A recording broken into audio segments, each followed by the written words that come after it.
Hello दोस्तों, welcome to प्रतियोगिता दर्पण। आज हम बात करने जा रहे हैं आर्कटिक सी आइस मेल्टिंग के बारे में। कुछ ही दिन पहले एक स्टडी ये क्लेम करती है कि आर्कटिक सी की जो आइस है वो काफी तेजी से मेल्ट हो रही है एंड आइस मेल्ट होने के कारण से ice free summers these are inevitable, मतलब आना ही आना है। इस जर्नल का नाम था नेचर, जिसमें ये स्टडी पब्लिश हुई थी और इसमें यह बताया गया कि इतना तेजी से आइस मेल्ट हो रही है कि आने वाले टाइम में आर्कटिक सी में सी आइस समर्स के सीजन्स में ऑलमोस्ट एब्सेंट होगी, यानी कि ना के बराबर होगी, जो आज देखने को मिलती है। तो आइए हम इसे डिटेल से डिस्कस करते हैं, क्या इस स्टडी में पब्लिश हुआ है और क्या इशू है Arctic ice as well as like polar ice के मेल्ट होने से। सबसे पहले हम स्टडी की हाइलाइट्स की बात कर लेते हैं। इसमें सबसे पहला हाईलाइट है सी आइस डिक्लाइन। अब सी आइस जो है ये डिक्लाइन होता चला जा रहा है। साथ के साथ आईपीसीसी यानी कि inter government panel on climate change, IPCC की जो रिपोर्ट्स हैं वो भी यही कहती हैं कि सी आइस डिक्लाइन हो रहा है। आईपीसीसी ने ये तक बोला है कि अगर हमने एमिशंस को कर्ब नहीं किया और हमारे जो पेरिस एग्रीमेंट वाले जो एमिशन कर्ब के टारगेट्स हैं वो टाइमली अचीव अगर नहीं हुए तो हम 2050 तक आइस फ्री समर्स आर्कटिक में देख सकते हैं, आर्कटिक सी में। सेकंड आता है इनसफिशिएंट एमिशन रिडक्शन। अब इस स्टडी में ये चीज बताई गई कि जो एमिशन रिडक्शन के टारगेट्स हैं वो काफी कम है, टाइमली अचीव नहीं हो रहे हैं और 100% 2050 तक ice free summers Arctic sea में देखने को मिलेंगे ही मिलेंगे।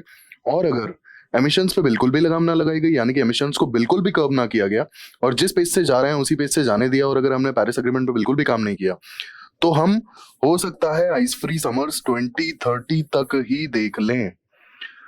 इससे ज्यादा लाइक पॉसिबिलिटी है कि हम 2030 तक ही ice free summers Arctic sea में देख सकते हैं अगर एमिशन रिडक्शन पे बिल्कुल भी काम नहीं किया गया तो। इसमें एक और चीज हाईलाइट की जाती है सैटेलाइट्स का डेटा। अब सैटेलाइट्स के डेटा के अकॉर्डिंग जो एनुअल रेट ऑफ मेल्टिंग है वो है 13%। अब 13% का मतलब क्या है एग्जैक्टली आज जो आइस जितनी प्रेजेंट है आर्कटिक सी में, by next year by the same time 13% will be lost. ठीक है, मतलब अगर आज सपोज जितनी भी आइस प्रेजेंट है नेक्स्ट समर्स आते आते 13% आइस क्वांटिटी में कम हो जाएगी, सैटेलाइट इमेजेस बताती हैं ये। तीसरा पॉइंट जो हाईलाइट किया गया है इसमें वो ये है अंडर एस्टिमेटेड मेल्टिंग रेट। अब आईपीसीसी की रिपोर्ट्स, ये जर्नल कहती है कि आईपीसीसी की जो रिपोर्ट्स हैं उस रिपोर्ट्स में जो मेल्टिंग रेट है उसे थोड़ा सा अंडर एस्टिमेट किया गया है। एज कंपेयर्ड मेल्टिंग जो है वो तेजी से हो रही है। ठीक है, अब यहां पर अगर एक चीज हम देखें तो 90% मेल्टिंग जो हो रही है उसका 90% मेल्टिंग के लिए सिर्फ और सिर्फ ह्यूमन एक्टिविटीज रिस्पॉन्सिबल है।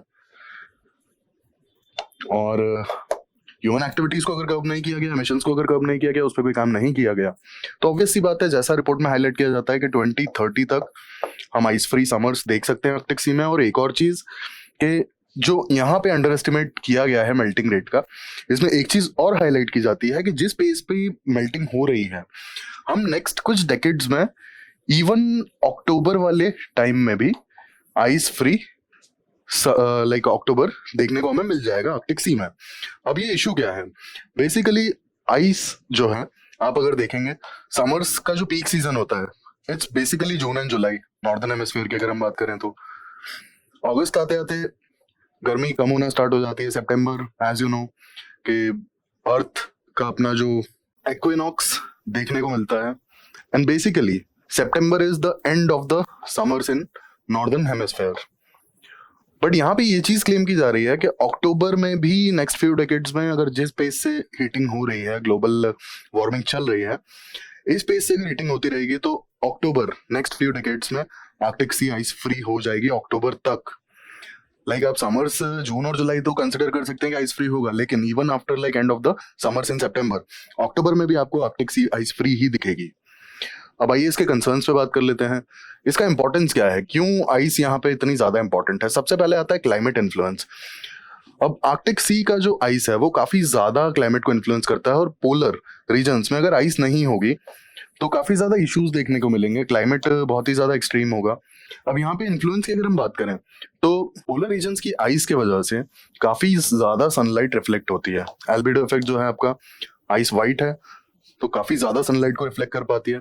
इस कारण से जो हीट बैलेंस है एटमॉस्फेयर में वो बना रहता है, ठीक है।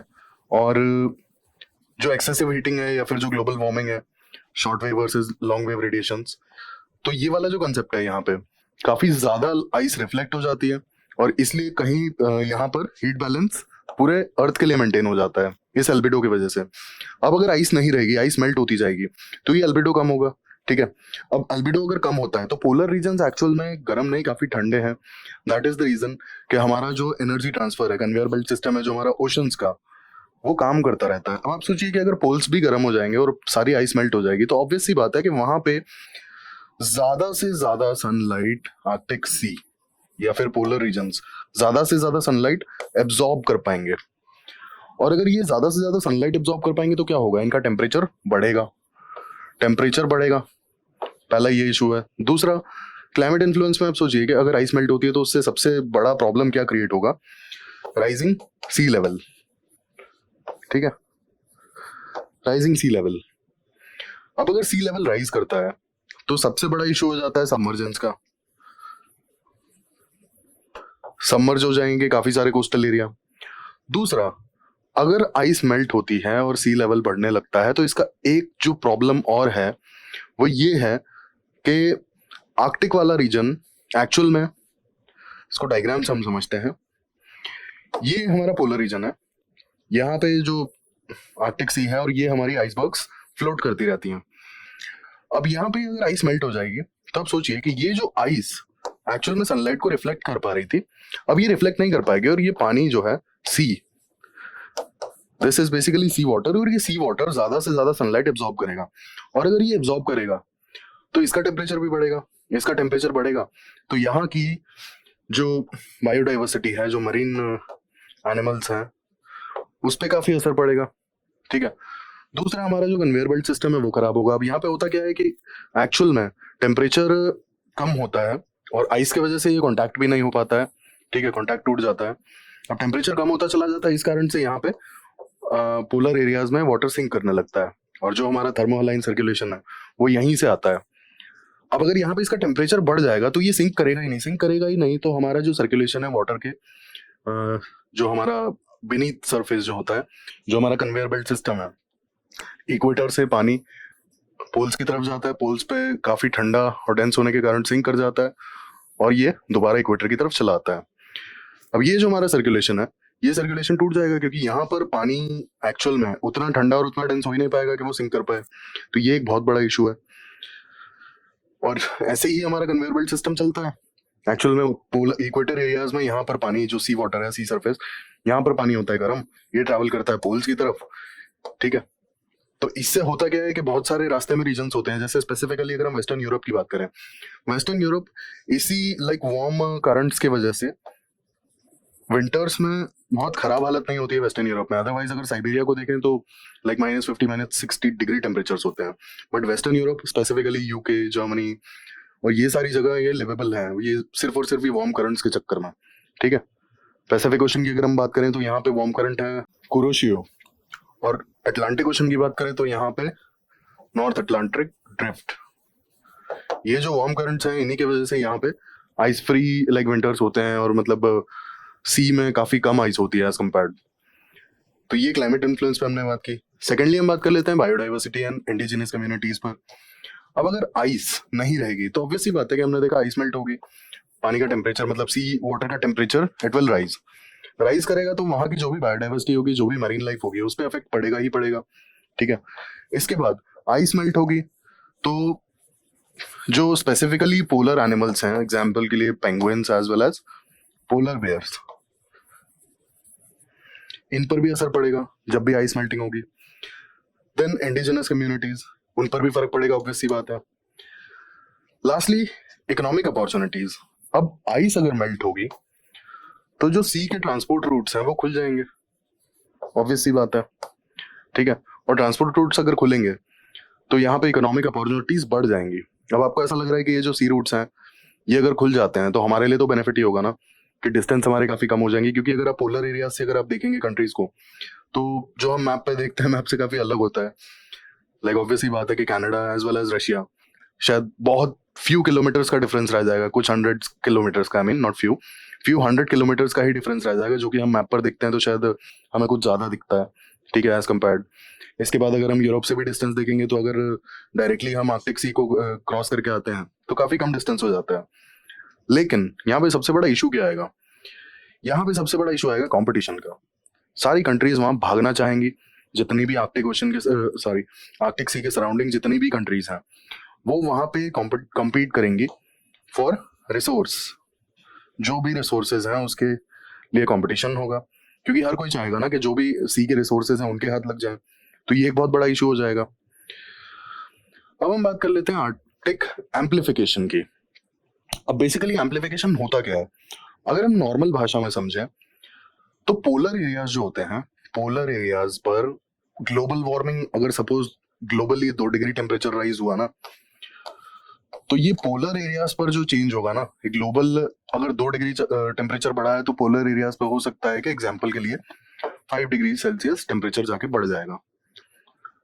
बेसिकली ग्लोबल लेवल पे क्लाइमेट चेंज की वजह से जो चेंजेस आ रहे हैं उससे बहुत ही ज्यादा एम्प्लीफाइड चेंजेस हमें पोलर एरियाज में देखने को मिलेंगे। यही है पोलर एम्प्लीफिकेशन या फिर आर्कटिक एम्प्लीफिकेशन। अब इसे थोड़ा डिटेल में देख लेते हैं। It refers to the phenomena where changes in the surface air temperature and net radiation balance produce larger effects at the poles, specifically in the Arctic region. अब हम जो बात कर रहे हैं, अगर आप देखेंगे तो आर्कटिक सी के आसपास ही घूम रही है ice melting, and Arctic sea can be ice free summers within like next 2 or 3 decades. अब इसके कॉम्प्लिकेशंस और इन पे भी हम बात कर लेते हैं। कॉजेज क्या हैं? सबसे पहले तो ऑब्वियस ही बात है कि ग्लोबल वार्मिंग जो है ये एंथ्रोपोजेनिक रीजंस की वजह से ही हो रहा है, ठीक है, और जिसके कारण से almost 1.1 degree Celsius global temperature बढ़ चुका है। लेकिन ये 1.1 डिग्री सेल्सियस ग्लोबल लेवल पे है। अगर हम आर्कटिक में इसकी बात करते हैं तो हमें जो चेंजेस दिख रहे हैं और जो कॉन्सिक्वेंसेस दिख रहे हैं वो 1.1 डिग्री से बहुत ही ज्यादा है, ठीक है। Basically causes are anthropogenic. अब यहाँ पे एम्प्लीफिकेशन के फोर्सेस की तो हमने बात कर ली, यहाँ पे आर्कटिक एम्प्लीफिकेशन के। अब यहाँ पे हम देखेंगे कि यहाँ कॉजेज क्या है। बेसिकली सबसे पहला आता है ice albedo feedback, second lapse rate feedback, third water vapour feedback, lastly ocean heat transport. अब आइस एल्बिडो फीडबैक क्या होता है? बेसिकली ये एम्प्लीफिकेशन आप खुद समझ लेंगे। मैंने आपको बताया था कि ये सपोज एक सरफेस है, ठीक है, आर्कटिक का सरफेस है, यहाँ पर पूरा आइस है। जो भी सनलाइट आता है ये रिफ्लेक्ट कर जाता है, रिफ्लेक्ट कर जाता है। जब ये पानी एब्जॉर्ब नहीं करता, सरफेस एब्जॉर्ब नहीं करता, टेम्परेचर बढ़ता नहीं है। टेम्परेचर बढ़ता नहीं है तो वहां पे आइस भी जमी रहती है और काफी टेम्परेचर कम मेंटेन रहता है। अब अगर सपोज कुछ पोर्शन की आइस सॉरी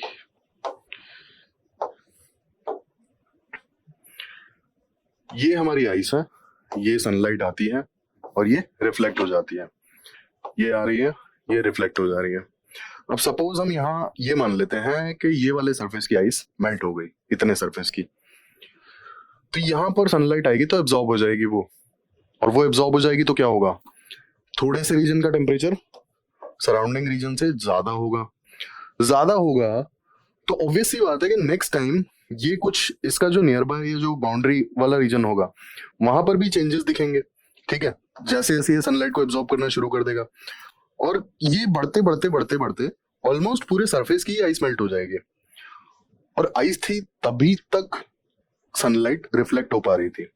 जैसे ही आइस मेल्ट होगी, surface as well as water वो तो सनलाइट को एब्जॉर्ब करना शुरू कर देगा और उसका टेम्परेचर बढ़ना शुरू हो जाएगा। और जैसे जैसे टेम्परेचर बढ़ेगा नियर बाय आइस भी तो मेल्ट होती चली जाएगी ना, क्योंकि सरफेस का टेम्परेचर बढ़ रहा है।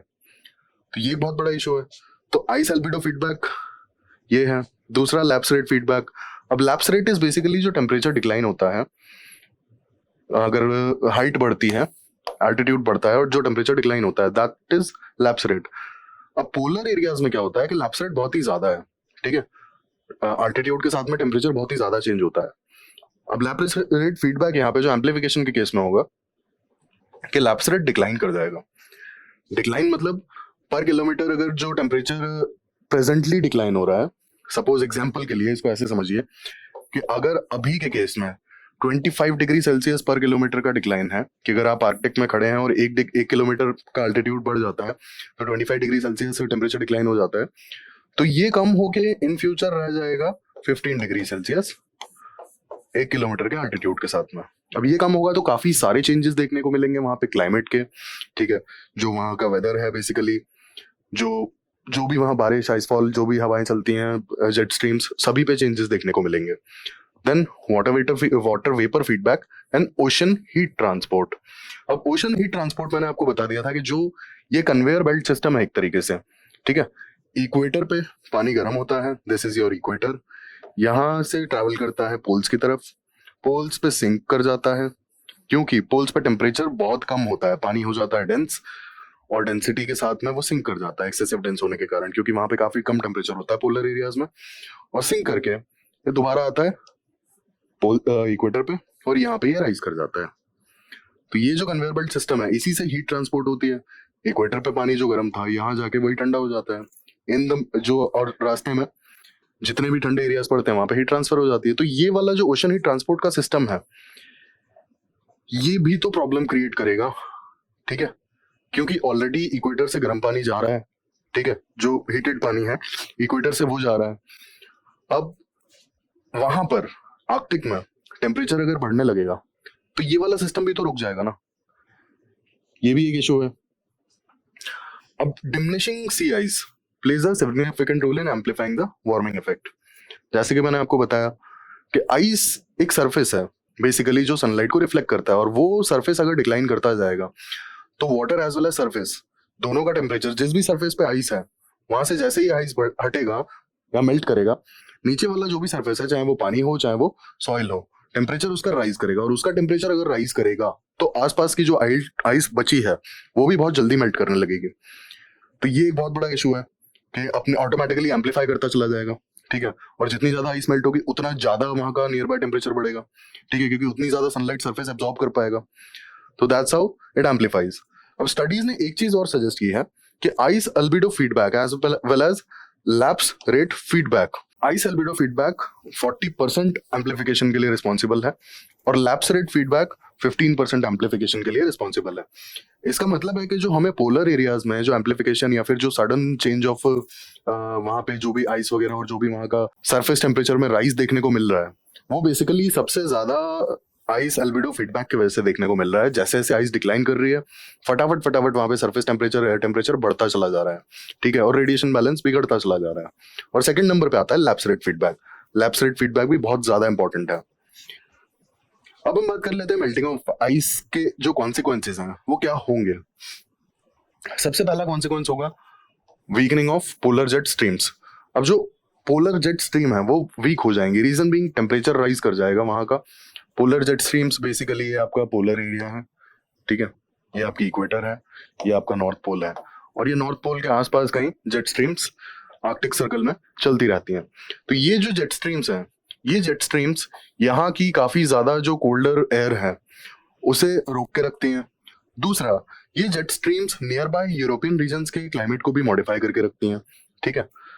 अब अगर पोलर जेट स्ट्रीम्स वीकन हो जाएंगी तो सबसे बड़ा जो इशू आएगा वो आएगा कि यूरोपियन जो रीजन्स हैं, यूरोपियन कंट्रीज के, specifically western and northern Europe, यहाँ पे हीट वेव्स देखने को मिल सकती हैं, ठीक है, क्योंकि पोलर टेम्परेचर भी तो बढ़ रहा है एज वेल एज यहाँ पे पोलर जेट स्ट्रीम्स वीकन हो रही हैं, तो यहाँ पे हीट वेव्स देखने को मिल सकती हैं। फिर अनसर्टेन एंड अनप्रेडिक्टेबल वेदर देखने को मिल सकता है, काफी ज्यादा गर्म, काफी ज्यादा ठंडा basically, as well as extreme weather. Then melting of ice. अब जो बेसिकली ग्लेशियर्स हैं, अगर सी आइस मेल्ट करेगी तो वहां पे जो लैंड पे जो ग्लेशियर्स हैं वो भी तो मेल्ट करेंगे, ठीक है, ये एक बहुत बड़ा दिक्कत हो जाएगी। Then changes in composition of sea water. अब सी वाटर बेसिकली होता क्या है कि जब आइस बनती है तो salt, basically salinity, Arctic waters की या फिर पोलर रीजन के वाटर्स की सैलिनिटी थोड़ी सी ज्यादा होती है, बट अगर आइस मेल्ट करती जाएगी तो वहां पे सैलिनिटी भी कम हो जाएगी, ठीक है, एक ये इशू है। और अगर salinity as well as composition overall कम होता है तो मैरीन लाइफ पे काफी ज्यादा असर पड़ेगा। देन अफेक्ट्स द फॉना, ऑब्वियस सी बात है, जो भी एनिमल्स होंगी, जो भी मैरीन लाइफ होगी उस पर फर्क पड़ेगा। Lastly gaseous emission. Gaseous emission में ये जो आइस है बेसिकली और जो ग्लेशियर्स हैं, ये कई डेकेड्स या हंड्रेड्स ऑफ ईयर्स से वैसे के वैसे ही हैं, ये वो नहीं है कि हर साल ये मेल्ट होते हैं और हर साल ये दोबारा जम जाते हैं, नहीं, ये हंड्रेड्स ऑफ ईयर्स से ऐसे ही चले आ रहे हैं, ये पिछले 50 से 100 सालों में जरूरत से ज्यादा मेल्ट हो गए हैं। अब हुआ क्या है कि जब ये एक्चुअल में बन रहे थे, जो मतलब जैसे आइस फॉल एंड जो भी स्नोफॉल और जिससे भी आइस फॉर्म हुई बेसिकली लोअर टेम्परेचर और उससे, तो साथ के साथ क्या हुआ, जैसे अगर ये आइस है तो आपके कुछ गैसेस अंदर ट्रैप हो गई बेसिकली, और ट्रैप हो गई, ऊपर से आपका स्नोफॉल वगैरह होता रहा, रेन होती रही और वो जमती चली गई, तो ये इतना ज्यादा पैक हो गया, इतना ज्यादा लाइक मतलब आउटर वर्ल्ड से बिल्कुल ही इनका कांटेक्ट नहीं हो पाया, है ना, बाहर निकलने का कोई स्पेस था ही नहीं इनके पास। अब ये बहुत सारी गैसेस हो सकती हैं, एग्जांपल के लिए आप मीथेन ले लीजिए या फिर और भी गैसेस हैं, ठीक है, तो वो एमिट हो जाएंगे अगर आइस मेल्ट होती चली जाएगी तो, ठीक है। और जैसा कि मैंने आपको बताया, हंड्रेड्स ऑफ ईयर से ये आइस सेम ही है, ऐसा नहीं है कि हर साल पिघलती है और हर साल होता है दोबारा बनती है, नहीं, ये एक ही मतलब जब भी 100-200 ईयर्स पहले, 300 ईयर्स पहले जब भी ये जम गई, 500 ईयर्स पहले, तब से ये जमी ही पड़ी है, ठीक है। अंदर जो गैसेस ट्रैप हैं वो हमें पता भी नहीं है, एग्जाम्पल के लिए जैसे मीथेन है, तो अब ये तो हमें आइडिया है कि कितनी हार्मफुल ग्रीन हाउस गैस है। अब अगर ये रिलीज हो जाती है तो ऑब्वियसली बात है कि हमारा जो क्लाइमेट चेंज है और जो ग्लोबल वार्मिंग है और वो ज्यादा बढ़ जाएगा। तो ये जो गैशियस एमिशन है ये हमारे लिए बहुत बड़ा प्रॉब्लम हो जाएगा अगर आइस इसी पेस से मेल्ट होती चली जाएगी तो, क्योंकि स्पेसिफिकली यहाँ पर मीथेन के एमिशंस बढ़ जाएंगे, and methane is a greenhouse gas, that too a very dangerous one. तो ये हमारे लिए ग्लोबल टेम्परेचर को राइज करने में बहुत ज्यादा लाइक इसका रोल होगा बहुत बड़ा। अब इंडिया पे अगर इम्पैक्ट की हम बात करते हैं कि इंडिया पे ये जो आइस मेल्टिंग हो रही है आर्कटिक सी में, इसके क्या इम्पैक्ट होंगे, सबसे पहला हुआ एक्सट्रीम रेनफॉल इवेंट। अब बेसिकली इस रिपोर्ट में ये भी बताया गया कि apart from India, European region में भी extreme as well as unpredictable rains देखी जा सकती हैं, ठीक है। और इंडिया में ये स्टडी में ये पता चला कि जो अनसीजनल रेन्स इंडिया में स्पेसिफिकली नॉर्थ वेस्ट इंडिया में जो होती हैं, उसका रीजन यही है जो आइस मेल्टिंग हो रही है। सेकेंडली, वार्मिंग ऑफ अरेबियन सी। अब जो एटमॉस्फेरिक सर्कुलेशन है अगर उसमें चेंजेस होंगे और अरेबियन सी के जो टेम्परेचर्स हैं वो राइज करेंगे, तो इस केस में इंडिया में स्पेसिफिकली कोस्टल रीजन में, अरेबियन सी वाले कोस्टल रीजन में काफी एक्सट्रीम वेदर इवेंट्स देखने को मिल सकते हैं, ठीक है। बहुत ज्यादा एक्सट्रीम रेनफॉल देखने को मिल सकती है, क्योंकि इसका अगर अरेबियन सी वार्म होगा, ऑब्वियस सी बात है कि टॉप सरफेस अगर इसका सी सरफेस का टेम्परेचर अगर राइज करेगा तो ऑब्वियस सी बात है कि यहाँ पे काफी ज्यादा वाटर वेपर्स होंगे, they will rise and somehow clouds will form, clouds बनेंगे और बहुत ही ज्यादा एक्सट्रीम बारिश होगी और ये बार बार होती रहेगी क्योंकि इसका टेम्परेचर ही बढ़ता चला जाएगा। Then rise in sea level along Indian coast. अब एक स्टडी में ये भी पता पड़ा था कि ग्लोबल वार्मिंग की वजह से इंडियन कोस्ट के आसपास वाला जो सी लेवल है वो बहुत तेजी से राइज कर रहा है, ठीक है। और अगर ऑब्वियसली बात है कि आर्कटिक सी की आइस मेल्ट होगी तो हर जगह पूरा मतलब होता है कि उस बहुत ज्यादा मैसिव आइस है, वो पूरे तरीके से अगर मेल्ट हो जाती है तो ऑब्वियसली बात है कि सी लेवल राइज होगा ही होगा और वो इंडियन कोस्ट के अकॉर्डिंग लाइक अलोंग भी राइज करेगा। अब यहाँ पे एक जानने वाली बात ये है कि आर्कटिक सी के नियर बाय जो रीजन है ग्रीनलैंड की अगर आइस शीट्स जो है वो मेल्ट होती चली जाएंगी, then it will be a big problem, क्योंकि ग्रीनलैंड की अगर आइस मेल्ट हो गई तो sea level rise could be greater than even 3 metres, और 3 मीटर से ज्यादा अगर सी लेवल राइज हो जाता है ना तो हमारा बहुत सारा कोस्टल एरिया डूब जाएगा, ठीक है।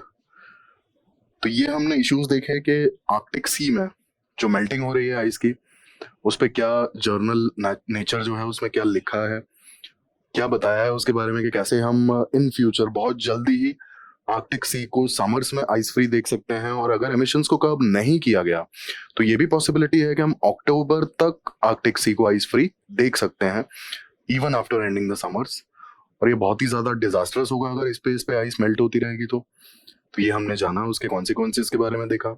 ऐसे ही इन्फॉर्मेटिव वीडियोस के लिए हमारे साथ जुड़े रहिए। Thank you, thanks for watching.